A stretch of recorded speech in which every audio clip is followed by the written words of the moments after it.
There we go. Okay. Great. Okay. Okay, so we'll call this meeting to order at 9:03, just to make it easy for the timestamps, which I've become much more aware of now. I think we have to do roll call first, correct? I'm sorry, I'm pulling up the agenda right now. Crap, why is it not loading? I had it here.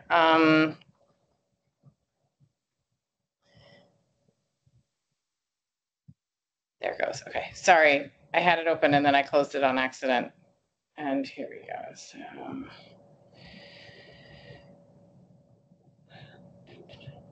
now it's just taking forever. There we go. Okay. All right, so roll call. Holler if you are here. Kathleen Rooney, I'm here as the chair. Tara Lucas. Here. Robin Shishito. Here. Heidi Hanson-Smith. I'm here. Hi, everyone. Russell from DLNR, are you here? Or Leah, are you covering both of them? What do we, I'm not sure if you can. Yeah, but... I'm here for CCMAC. I didn't know if DLNR was actually one or if it's just the Climate Commission, but I'm here for the Climate Commission. Okay. Okay. All right, well, if that changes, we'll fix it. Chris Yunker, are you here? Nicole, are you sitting in for him? Or are you just watching? Hi. I'm here on behalf of Chris Yunker. Couldn't make it. Okay. Okay. Sorry, I'm just noting. I'm not sure, how that all works, but Sierra Whiteside, are you here? I didn't see you, but sorry, I'm toggling back and forth. Okay. Yamato, are you here? Jesse, I think I saw you. Yeah, right? Good morning. Wonderful. Michael Moole. I realize I should say everybody's last names. Not everybody knows everybody. Okay. And Kurt Watanabe. Here. Good morning. Oh, hi. I didn't see you. So I had already put you down. I believe Tommy Noyes couldn't make today's meeting. He let us know, unless you're here and something changed. No, okay. James Burke. James, are you here? Jess Thompson. I see Here. Okay. Jean Torres. Yeah. Okay. Senator Chris Lee. Good morning. And Representative Chris Todd. Okay. All right. We got that out of the way. We're not making any decisions today, so it's not too big of a deal, but probably should still do it. Yeah, I think so. Okay, we don't have any old business, but we do have some new business, which is that which will start in, which is the proposal for the Safe Routes School Advisory Committee Secretary. I guess we are taking action on this, but basically is that between, we need some help with the minutes. That's the short version. I am more than happy to make an Otter AI transcript available, but between the high, the intensity for the meetings right now and some of the report needing to be drafted at some point as well, I need some help with the minutes. Is anybody willing to do them in accordance with Sunshine Law, with the recordings, and using, like I said, I'm willing to make an Otter AI of the transcript available, which should summarize it for the most part, but I need someone to just kind of review it, make sure the timestamps are appropriate, and help take care of that. Is anybody willing to do that?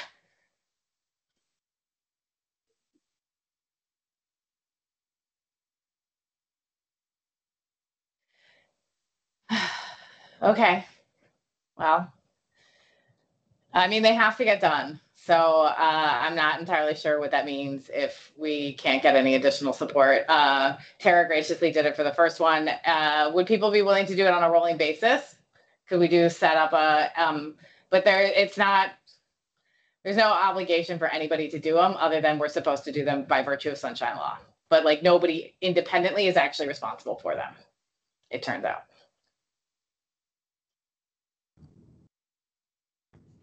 So. Can I suggest, since we do have some money for this, that we potentially hire somebody to do them to avoid that burden on anyone else? And then I know that's going to take a minute. We have to release funds. I can also, with advance notice, offer some VISTA support from the Climate Commission to help with the minutes. I think we certainly can propose that. I think the question still remains how to use the funds for something like that. But yeah, I think we could certainly put that in as a possibility. Okay. I can help out with the minutes. Okay. This is Mata. Yeah, I mean, I think if Leia, you could help provide support. Like I said, I'm willing to put the AI version made available for folks so that it reduces the burden. It's not a note-taking endeavor. We will have the recording available as well, so it's really the summary that goes with it. But the summary does require, someone to look at it and make sure it, has everything it needs, and if any decisions are made, that they're captured, at it with a timestamp, and that's kind of about it. But the last version, we had a transcript. It takes a little bit more to do that. The AI should speed that up. But are there any other volunteers to help join this merry band of minute folk? And you don't have to attend the meeting because we will have a recording. We need help getting the documentation done. So it's not, Leia, like someone doesn't have to actually be here. For instance, Olupono is doing it today, but I'm not doing it. But they are not here, so.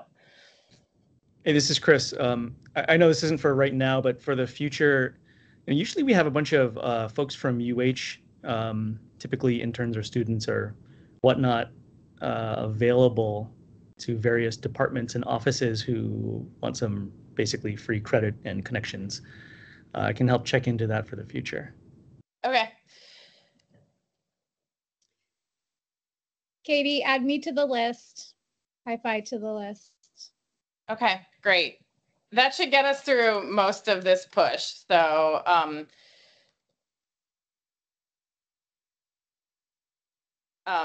but yeah, so I'll be in touch so that we can just arrange that. Like I said, I'm trying to, I think the AI will make it pretty easy in the grand scheme of things. Hopefully a half an hour or less, but with everything else that we're also trying to do in the agendas and the notices and everything else, it is, and I guess that it's the chair's responsibility, but it is very hard for me to pull it all off under the circumstances. So, okay, well, thank you. So that is the first thing on the agenda. I don't know if we have to take an appropriate action in this regard. Does anybody, do we need to make it, is this a quorum-based decision since it was just volunteers for note-taking? I don't think so. I think we're okay. Yeah. At least a few of you know more about all of these rules and regulations than I do, so I'm looking to you. But okay, so the next thing we have on the agenda, is the Safe Routes to Schools program. Jess and the Hawaii Public Health Institute have actually done a lot of research on a bunch of different programs, and so she asked if they could present some of that information that's informed their thinking for everybody else. So I said, yes, that seems like the greatest thing to do, to be honest, for this committee. So I will turn it over to you, Jess. Awesome. Thank you so much, Katie. So yeah, we put together. Uh-oh. Did we lose Jess?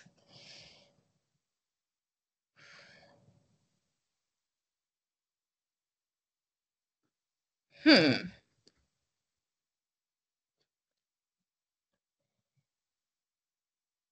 there you are. Okay. You're on mute now, though. Sorry about this. Calling in from Hawaii Island, north of Hilo. So sometimes my internet connection goes down. Glad to be here. So we put together a presentation with an incredible intern who's here with us today and has agreed to share the findings with this group. The first part of the presentation really reads into record the history of Safe Routes to School, starting as the movement in the 90s all the way through today, and then looks at some states' highlights from their programs, Safe Routes to School programs, and a few things that might be of use to us as we stand up this advisory committee. So without further ado, I'm going to go ahead and introduce Keilana Almeida. She is a senior at UH Manoa. She's getting her degree in public health.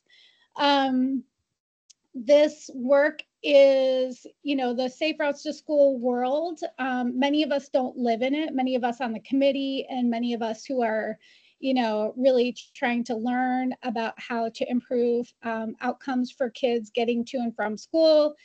We're learning a lot about Safe Routes to School, and it's very complicated because Safe Routes to School movement has been really driven by transportation engineers and planners. So it is notoriously wonky. I'm very glad that Keilana is so brilliant and engaged in this presentation and project to make it more accessible for all of us. She's put together a great presentation that I think will also live as a living document for folks who are interested in getting involved in Safe Routes to School. So without further ado, I'll go ahead and turn it over to Keilana. Aloha, everyone. I'm just going to go ahead and share my screen.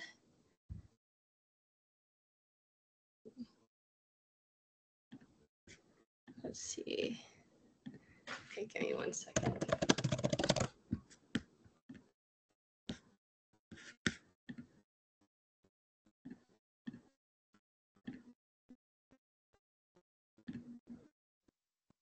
Are you able to share it, or is it? I had it up as a PowerPoint, but I have to actually use there it is. I got it. Okay. Can everybody see this?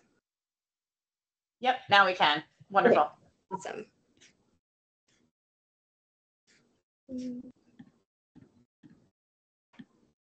Is it still loading for you guys? Okay, there. All right, aloha everyone. Yeah, my name is Keilana Almeida, and under Jess's advisory, I was able to kind of really look into Act 244 and Safe Routes to School programs in other states, as well as a little bit of history nationwide and within the state of Hawaii as well. So before I kind of get started, I know everyone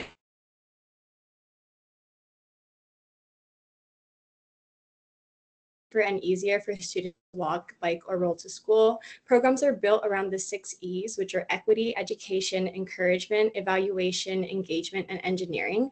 And programs are infrastructure and non-infrastructure based, infrastructure being more of the physical projects like implementation of sidewalks, crosswalks, things like that. And then non-infrastructure projects are more education and programmatic, like walk to school days and bike and pedestrian education within schools.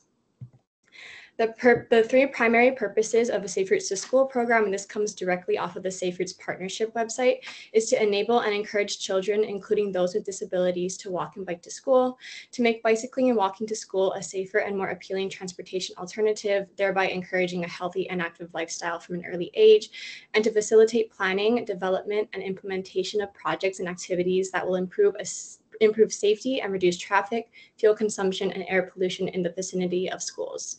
A really strong Safe Routes to School program has lots of benefits, but some of the top ones are increasing daily levels of physical activity within, which also correlates with calmer and more alert students in the classroom, increased traffic safety education, a reduced dependency on motor vehicles, which also correlates with reduced emissions, which is better for our climate and environment. So moving on to the national history of Safe Routes to School, it started as a movement in the 1990s. And then in 2005, Congress approved funding for Safe Routes to School programs nationwide through the standalone Safe Routes to School funding known as Safety Lou. So from 2005 to 2012, more than $1 billion in federal funding was provided for infrastructure and non-infrastructure projects in all states. Then in 2012, Congress passed MAP 21, which eliminated the standalone Safe Routes to School funds and combined Safe Routes to School with other bicycling and walking programs that are now all eligible for TAP funds, which is Transportation Alternative Program. And this elimination of the standalone fund increased funding competition with other programs, which resulted in a 30% reduction in federal funding for Safe Routes to School. In 2015, Congress passed a 5-year transportation bill known as FAST Act, and this was basically a 5-year extension of the MAP 21. So not much was made to changes of TAP. However, it was renamed to STIP Set Aside, although it's still commonly called TAP today. And then in 2021, the bipartisan infrastructure law was passed by Congress, which ranges from 2022 to 2026. This had a lot of significant changes to TAP funding, one of the largest being it increased funding by 60% for an average of $1.4 billion annually allocated to TAP funds. It also extended Safe Routes to School programming to high schools. So looking at Safe Routes to School history within Hawaii, from 2005 to 2012, $8 million in federal funding for Safe Routes to School is received. However, only around 1.2 million of this was obligated by 2011. And from 2005 to 2011, one round of non-infrastructure and no infrastructure awards were released.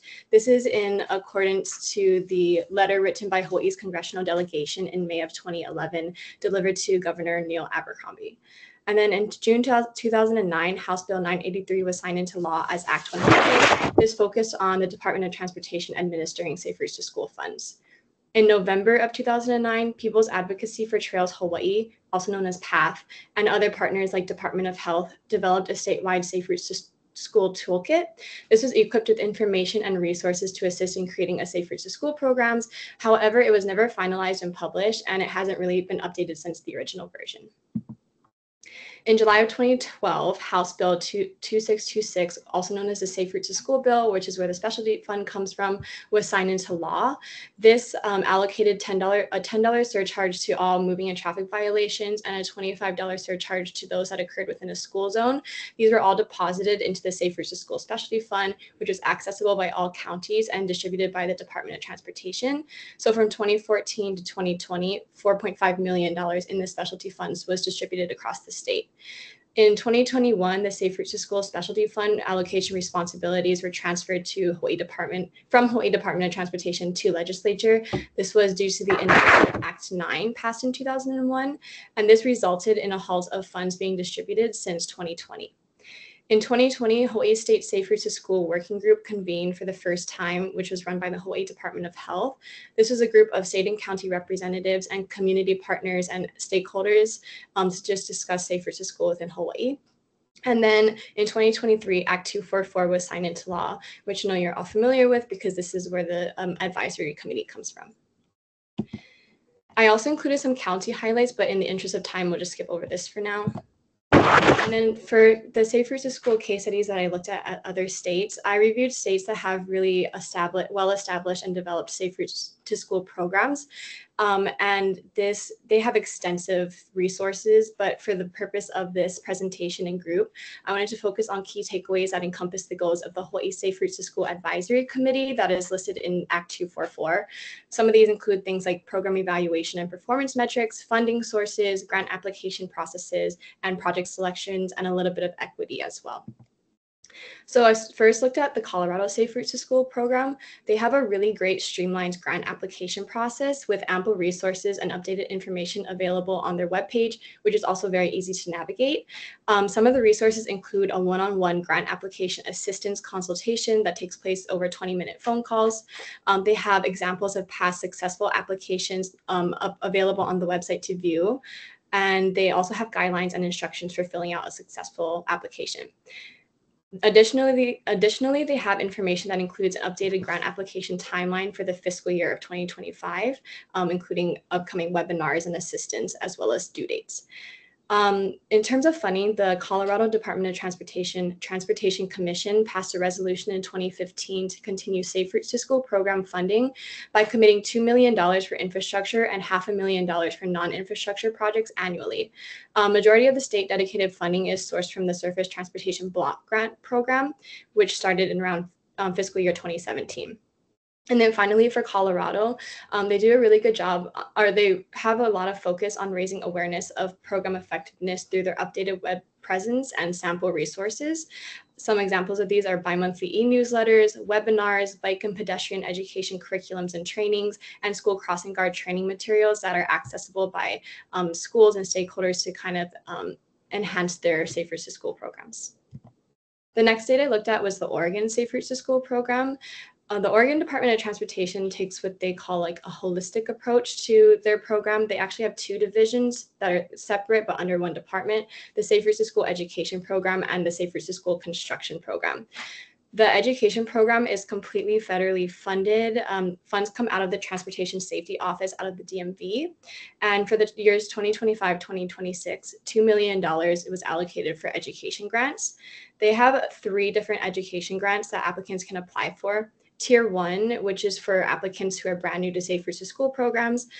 Tier 2, which is for those that have just a newer Safe Routes to School program, maybe 1 or 2 years old. And then Tier 3 is for those that already have a well-developed Safe Routes to School program and are really just looking to expand their program. And then the construction program is funded by state funds that come from the House Bill 2017, also known as the Keep Oregon Moving Act. They get $15 million annually to allocate towards infrastructure programs and grants. They have 2 main sources of grants. They have a competitive constructions grant, which is where a majority of the infrastructure money comes from. Their maximum grant request for this is $3 million. And then they have a rapid response grant, which is more of like the emergency grant. This one, eligibility comes from having a timely opportunity, such as a natural disaster in the area or urgent safety needs, such as a pedestrian getting hit in the area. And their maximum grant request is $500,000 for this one. Additionally, Oregon has a very in-depth and streamlined review process for their grant application selection, which includes project eligibilities and a scoring matrix that was approved by the advisory committee. This scoring matrix from highest percentage of importance to score to lowest ranges from transportation disparity factors, looking at incomes of families. And then the second is crash risk factors such as speed in the area and crossing distances from the project. And then project readiness is the third, which is where the applicant is in the design process and any environmental issues within the area. And then finally, relationship to school, like any hazards in the area and how close the school is to the project that's being implemented. And then they take this scoring matrix and they run it through a system. That's the start of their review process. Then they do an eligibility review and then a grounds review. That's more of like a scenario-based one. And then they come up with recommendations and send that to the Oregon Transportation Commission for final approval of grant acceptance. And the last state I looked at was the Minnesota Safe Routes to School. And the first key takeaway is that they really have a focus on program evaluation and performance measures throughout their program. One place this really comes to play in is their strategic plan, which has a list of performance measures, data collection methods, and the level of evaluation these take place at, such as state, local, or both. The performance measures help Safe Routes to School practitioners gauge progress based on the goals and objectives of the strategic plan. So not only does it help stakeholders look at whether the Safe Routes to School programs are being effective, but also how well the strategic plan is being put into place. And some examples of these performance measures are relative participation in Safe Routes to School activities by priority populations, number of people who access available resources and trainings, and percent of Safe Routes to School plans that address equity in a meaningful way.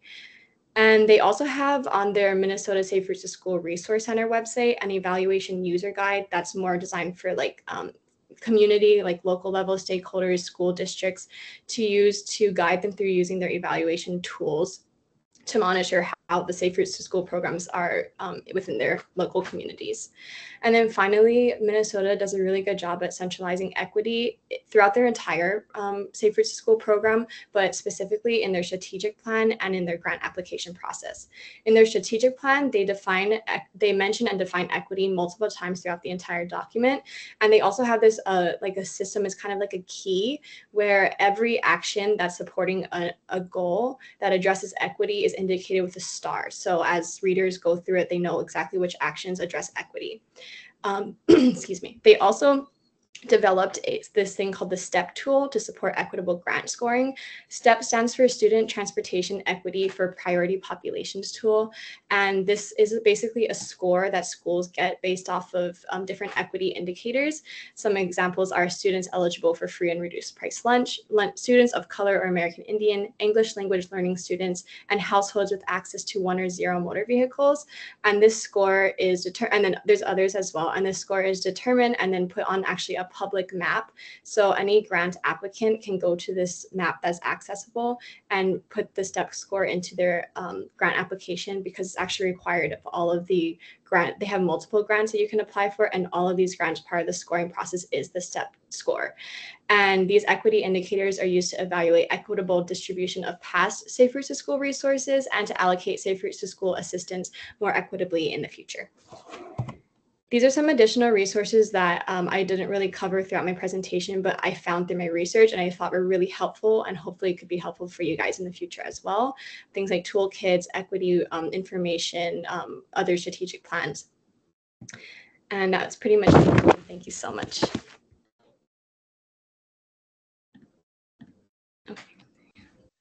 Great, thank you. Are there any questions, comments, discussion? Real quick, this is Chris. First of all, awesome presentation. Thank you so much. Do you know the $15 million that Oregon gets annually for this? Do you have any idea where that comes from? Is that from some specific pot of money, or is it just a? Is there any detail on that? So I don't know like the super specific detail, but I know that it comes from the, let me pull it up, the their House Bill 2017 that they in 2017 called the Keep Oregon Moving Act. So it's some sort of fund that comes from that act that they passed that gets allocated towards the Safe Routes to School program for infrastructure. Okay, awesome, great, thanks.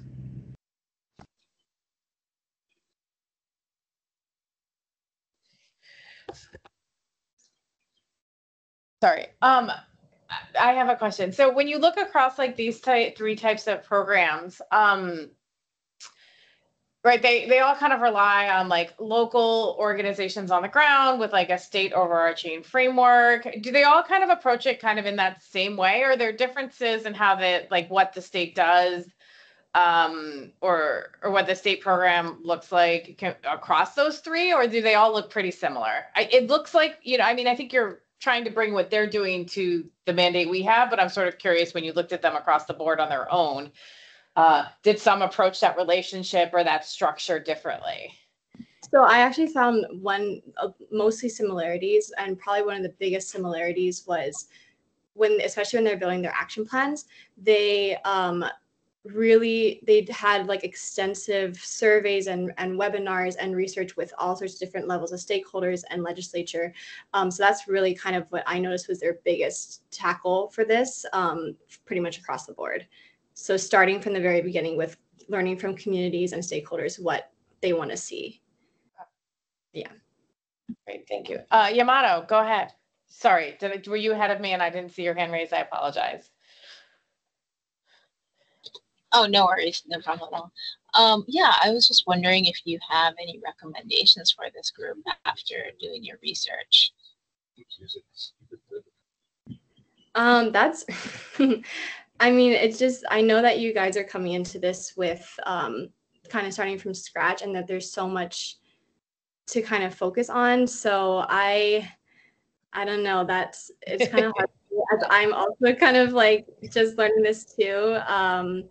I don't think I have any right off the top of my head. I definitely think, I guess, looking at how these other states have kind of started compiling their action plans and things like that, just starting with asking, like looking at different stakeholders, do surveys, things like that, to start seeing what other people that are working in these groups think should be implemented in these areas.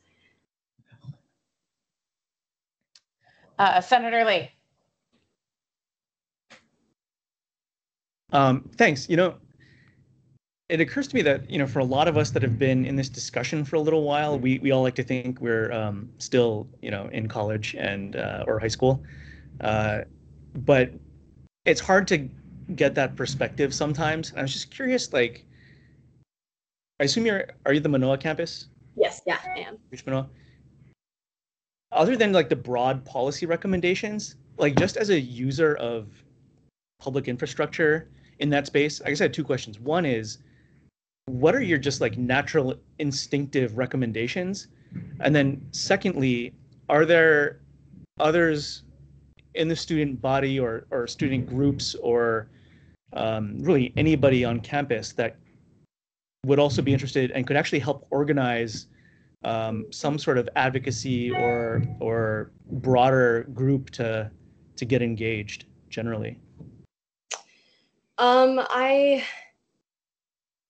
am in the public health degree, so I would say to your second question that I definitely think that there would be a group of kids, whether it be within the public health system or within the Native Hawaiian Center as well. I think there's a lot of interest in that as well, especially because a lot of that population kind of does tend to like walk or have like bus to school and bike to school.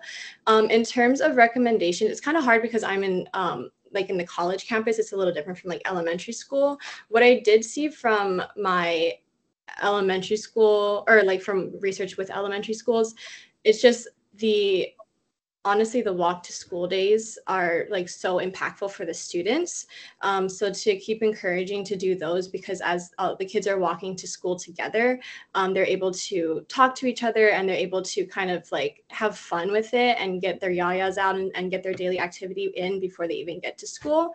So that's like for more on the younger kids age. And then I guess just like, especially being a UH student, a lot of kids bike and scooter to school, and it is pretty dangerous most of the time. I think UH has pretty good crosswalks, but I mean, infrastructure will always benefit everywhere you go. So better built environment, I feel like it kind of always comes down to that as well.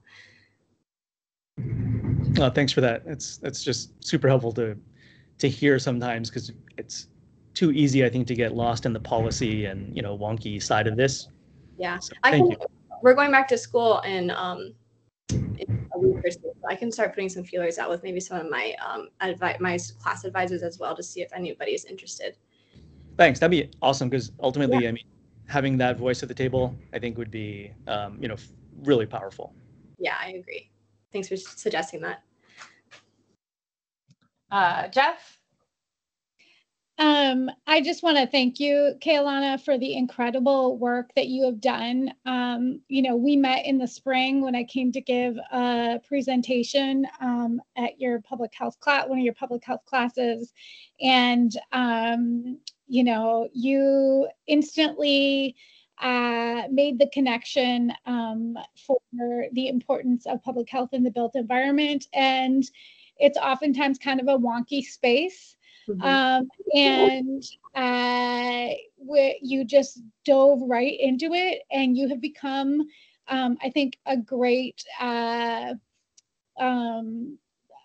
communicator about the history, and you understand the importance of reading the history into record, and to help kind of set us up as we, work to look at where we have been and where we could go. And I can't thank you enough. My phone is blowing up with people right now saying just what an incredible job you have done. And I just want to thank you for all the work that you have put into this presentation. I know it's over 100 hours, and I learned something every time I look at that presentation. I learned something new. So thank you. Your work will live on for sure. Very, very appreciative of everything you've done.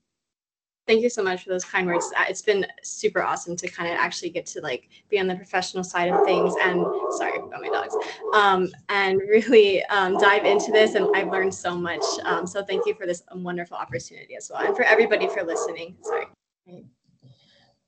No, it's great. And there have been multiple requests for the presentation. I'm sure we can probably make that available.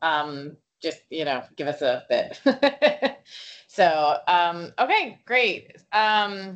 Any last minute questions? I think I got everybody. Okay. Okay, so it is now my turn. We are turning to a presentation and a discussion. So, you know, I think we talked a bunch last time. Hold on, let me share my screen.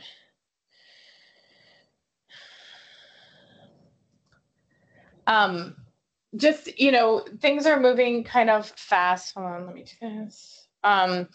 And, you know, I know everybody's been really great about how we are scheduling a lot of meetings. It's going to be a little punchy, I won't lie, for the next few months. You know, for instance, not everybody can make this time today, but we're really trying to kind of just keep things moving, and hopefully we'll get there in the meantime. Again, kind of keeping an eye on the fact that like we probably need to provide some sort of set of recommendations by like December in order for that to go to the legislature in time. And so I wanted to just sort of cover a few things that we've discovered in the meantime, kind of about protocols and like possible proposals for like some of the priorities that we had talked about at the last meeting. So just one is that I made the decision to have a 3-minute testimony limit on public testimony if it happens. We figured out what quorum is. We need 10 people to make a decision based upon the 19 voting members. We do have some funny sort of representation where some agencies have 2 people, the commission has 2 people, the Climate Change Commission has 2 representatives, but the overarching decision, unless someone has any issues, that like 1 person, 1 vote, so there's 19 votes based upon that. We're going to have the monthly meetings, but for right now, I think everybody's received the invites to have mid-month meetings in August and September and October. If we don't need them, I will obviously cancel them, but you know, as everybody knows, scheduling is like half the battle on stuff like this. And we're, you know, if you have any long-term conflicts, please let me know. But it is difficult with 19 to find the spot that actually will work. So we will do our best, but you know, that's just kind of a work in progress. And then the secretary for the minutes, we kind of got a joint working group willing to do that at this point in time. And I thank everybody for bringing that to the space. And, you know, I think Jess, your recommendation about making sure there's some administrative support for the committee going at some point is probably a good one as well. So are there any questions on this? You know, most of these are sort of either kind of dictated by state law or practices by OIP, or they're decisions that I, as the chair, sort of have discretion over, but I'm open to I just was making decisions, let's be real, that needed to just kind of get made. So if anybody has any issues, okay, so we have 2. Jesse, go ahead. In the event that we know we're not going to be able to attend a meeting, is it necessary from the county standpoint to have a different representative attend? In our place? It would be great if you could have a substitute. Some of it depends, like I think with the county representatives in particular, it's just someone to be there and a designee is eligible because we just need someone who's okay to be there. For some of the personal appointments, that gets a little bit trickier. So I would say, you know, in your case, that's probably fine to be great. Yes, feel free to do substitutes, and most people in the agencies have designated some of them, or, you know, but it's your responsibility to sort of like send the invite to them and stuff like that too, or let us know so we can take care of it. Does that sound good? Thank you. Yep, perfect. Thank you. Okay. Travis. Oh, you're on mute. Or I can't hear you. Can anybody else hear him? No.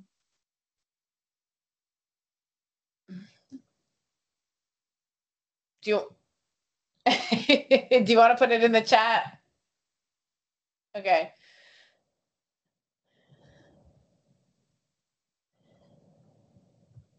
Okay, I'm gonna give him a second so we can then read it out loud. Type faster, Travis. No.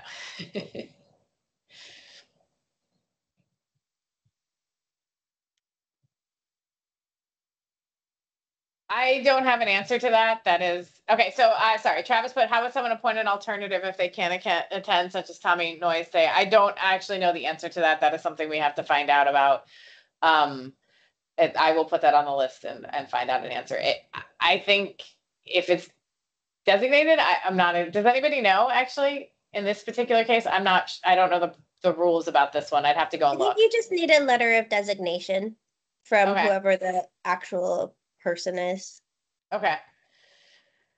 Yeah, I know like in some cases, like if it doesn't say you can have a designee, like if it's a specific position, like that gets complicated and challenging, but I don't know how. So we'll go with that for right now, that in the future you can. And if that's wrong, I will come back and let you know.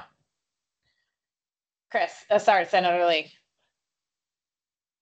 Oh, thanks. Real quick, I guess as we're thinking about things for the future, actual structure of this whole thing and whatever other amendments to the process might be something to think about, because we can always fix that next year. Yep.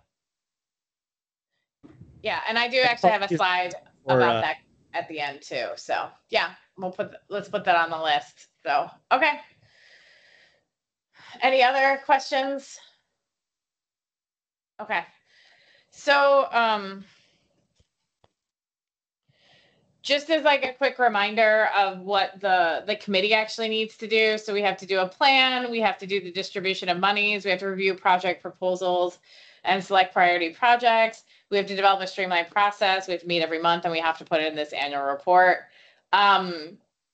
Conveniently, a lot of this appears to be in other programs in other states. So we have a lot of good resources now to rely on. The reason I sort of mentioned that is that in the last meeting, we kind of talked about how that the key priorities for the rest of the year would be to develop recommendations for encumbering the money that we have available this year, create and launch a process to select and evaluate new projects, and then to Senator Lee's point is that to provide any legislative policy recommendations of things we'd like to fix based upon our work here right now. Obviously, this is also subject to the updated guidance from the Attorney General's office about how and under what circumstances, which we haven't received at this point in time.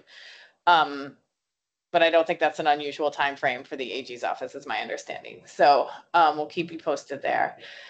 So we're going to walk through my proposals for each one of these at this point in time and see if we have, see what people think. I don't want anybody to think of these as solidified proposals by any means. I actually just wanted to give something for people to kind of bash and talk about, to be honest. So like, what else needs to be in here? What else, is there another way we should go about this? It's definitely balancing the time frame we have and the resources we have to a certain degree, but hopefully setting up the framework so that we're in a good place as we work through this. So the first one is the proposal for the funding dispersal for the $10 million. I think I was just pulling this mostly from inferring it from the legislation, that I think there's a decent framework for this, is that, some of the money we should spend on a comprehensive statewide plan over some sort of, and possibly administrative support over some period of years. I picked 5 because that seems like a good one for the other stuff, but we can go with whatever.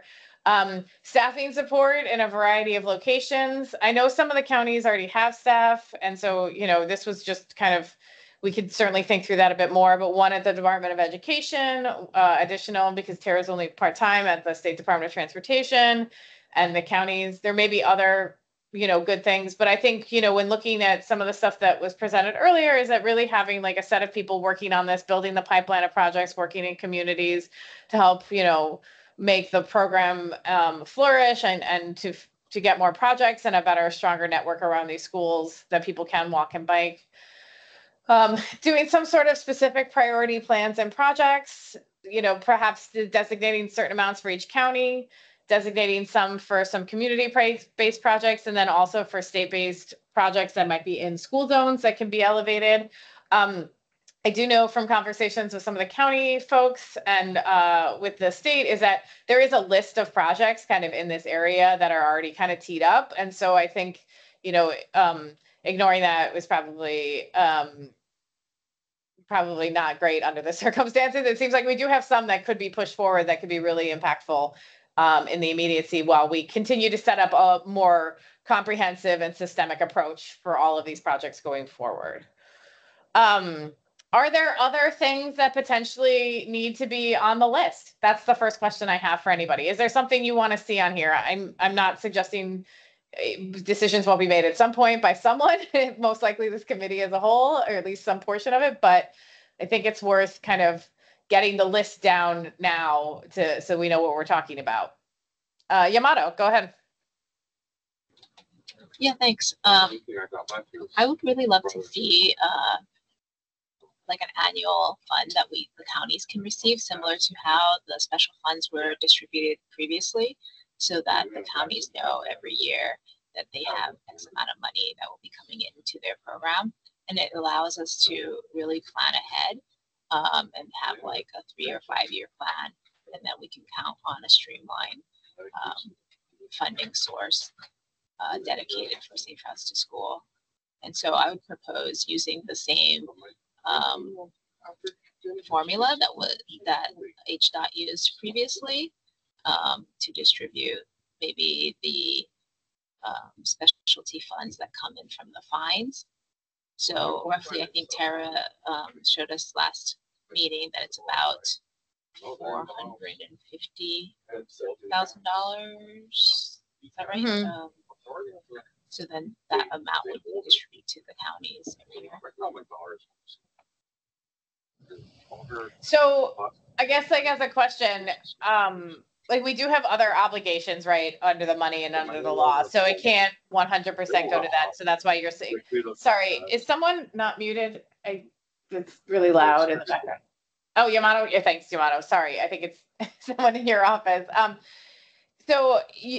I mean, I think the distribution, and I totally get wanting to have a more consistent funding source, but is it separate from the staff and then some sort of specific priority projects? Are you just making sort of like that built-in recommendation that whatever comes from the surcharges year to year generally go to that?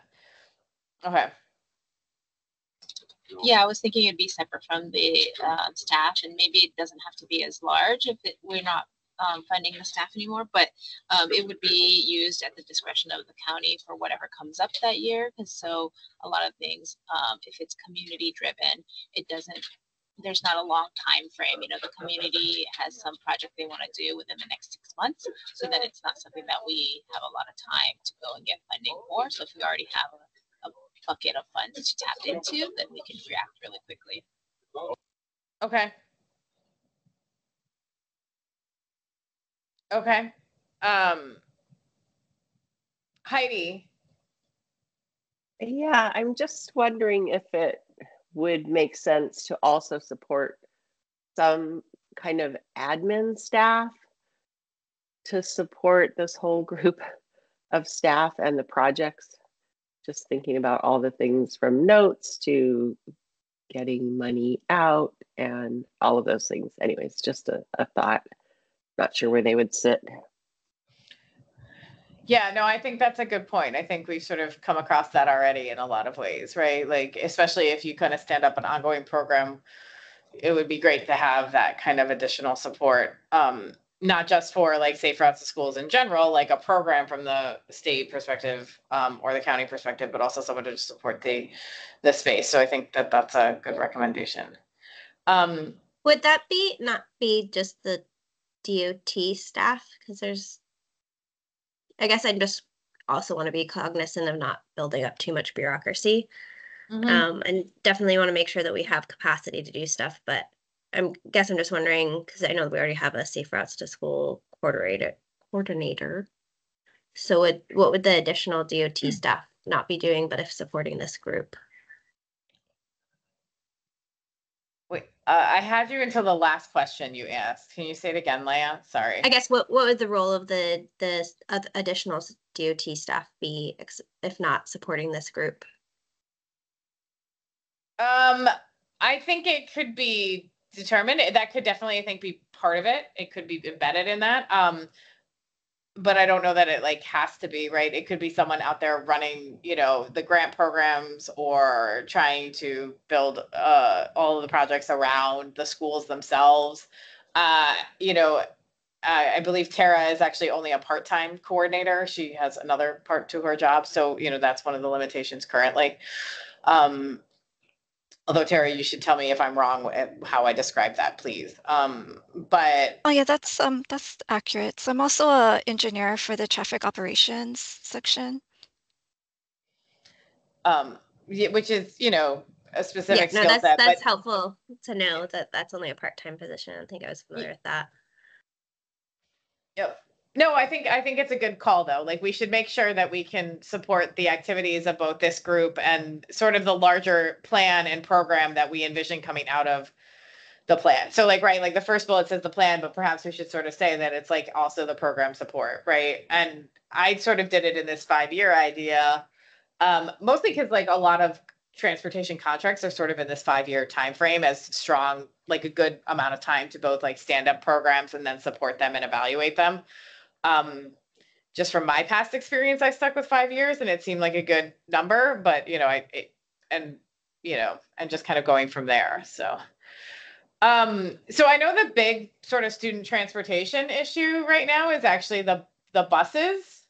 And although I don't think this money can really, we don't know how to go about this anyways, but and I think the earlier presentation sort of talked about how it's usually focused on walking and biking, but like, does this group need to think about some of that stuff too? Oh, James, so nice to see you. Thank you. So we had a great presentation on Safe Routes to Schools programs earlier. I'll make sure that we send out, I'll send out the recording again so you can check it out. I think you really enjoy it. I sort of feel that this statewide plan probably needs to like look at some of that too, but to what extent and how, I think is sort of up in the air. But I wanted to know if anybody else had other thoughts about that, since although it's taking a lot of discussion right now, it's actually been a reoccurring issue, I think, for the past 3 or 4 years.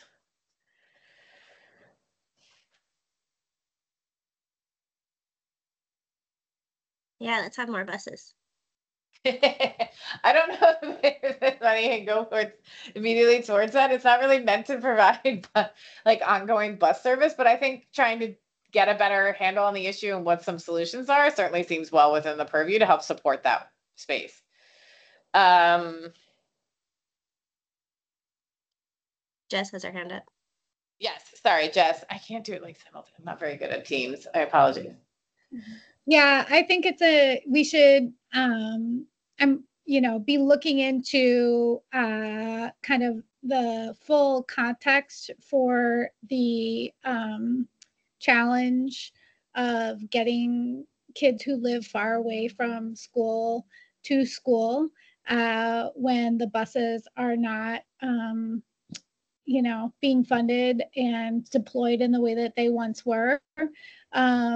From a public health perspective, we know that health outcomes improve for children who are in school and have low rates of absenteeism. And if you live 30 miles from school, if you live in Lapahoehoe on Hawaii Island and you're going to school in downtown Hilo, which is your, feeder school, that's over 30 miles.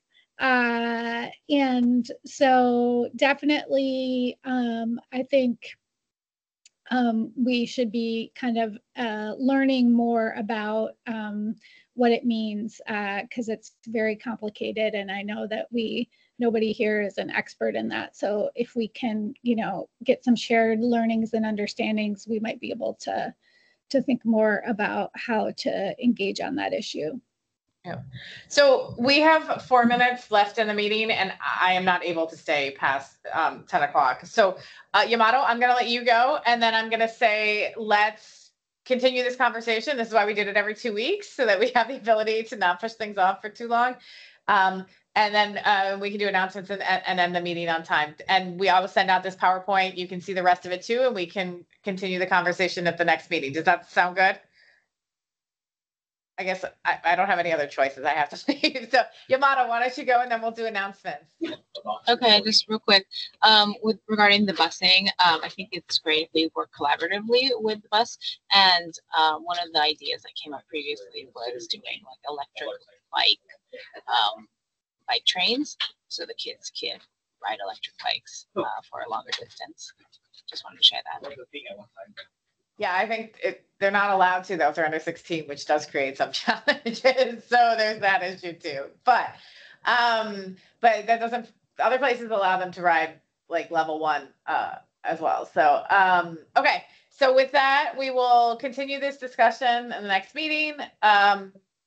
conveniently now you can look ahead and see what else we put in here and think about it a little bit more. I didn't actually anticipate us coming to any decisions today. It was really just to start the conversation. Are there any announcements?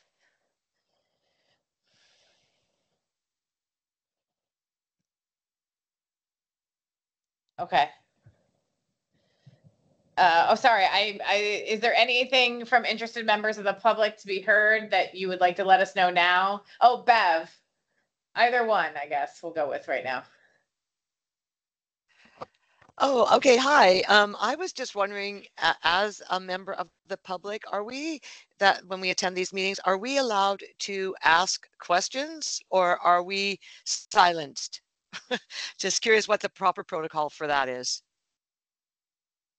I mean, I'm more than happy to let you, and I've certainly seen in other meetings people allowed from the public. I know I always have this question too. So I would say for right now, it's open at this moment in time. But usually what we do is let the members kind of ask questions first, just so we get through those. I mean, when you're having these great discussions about, you know, ideas of protocols and how things should be run, and then if you were to send someone as a proxy, do they have voting rights if they go? Like if Tommy had sent me today and you were doing a vote, would I be voting for Tommy? Like those type of things, that the questions that come up during your conversations, are we allowed to jump in? I don't want, that's all my question is. Can we? And it's fine if we can't, because that's fine. I'll just keep records of them and then explode on you later or something. No. So I don't know the answer to that question, although James was shaking his head saying, I don't think you can vote for Tommy, but I don't know for sure, to be honest. I think you can, I mean, there's a difference between sitting in for someone who's on the committee and being a member of the public. So I just wanted, those are two separate questions, right, Bev? Yes, they are. And I have several others, but I will just leave it at that today as in with time. Yeah, and I would say, like, you know, a lot of those are sort of protocol and administrative, so those come to me anyway. So if you would like, we can certainly talk about it, and then you can send, if you want to send me an email with some of those things too. I don't want to preclude you from joining the conversation, though. I think, you know, obviously we're hitting limit, but I didn't think we'd get through all of this today. I just wanted to start it, so we're going to continue that too. So, you know, but I think there is a deference to the members first. So, okay. And if I'm wrong, please, like, someone tell me, because I'm not aware that, like, you can't, I think we can allow people to talk from the public. It's just, I kind of want to just make sure we could make sure all the members are able to speak first. And we do leave that open spot for other folks in case you want to bring up something else. So, okay, it is now 10 o'clock. Thank you, everybody, for your time. We will be in touch. If you do want to see other things, we have some of the county Safe Routes to Schools setting up to present in subsequent meetings, similar to how Hi-Fi did for this. Potentially also the Safe Routes to School at the University Center at the University of North Carolina might be coming on too. But if you have ideas or people you want to hear from, please let me know. So thank you for bearing with me and the little I know about how to run these meetings here in the state of Hawaii. So thank you. You did an amazing job. You did an amazing job, Katie. Thank you. Fabulous. Thank you. Right, yes, bye. take a bow, girl. Bye. Katie, do you need help with the minutes for this one? No, I'll take care of this one so I can set up the process and then share it with everybody. Deal? Okay. Thanks. All right. Thank you so much. Bye.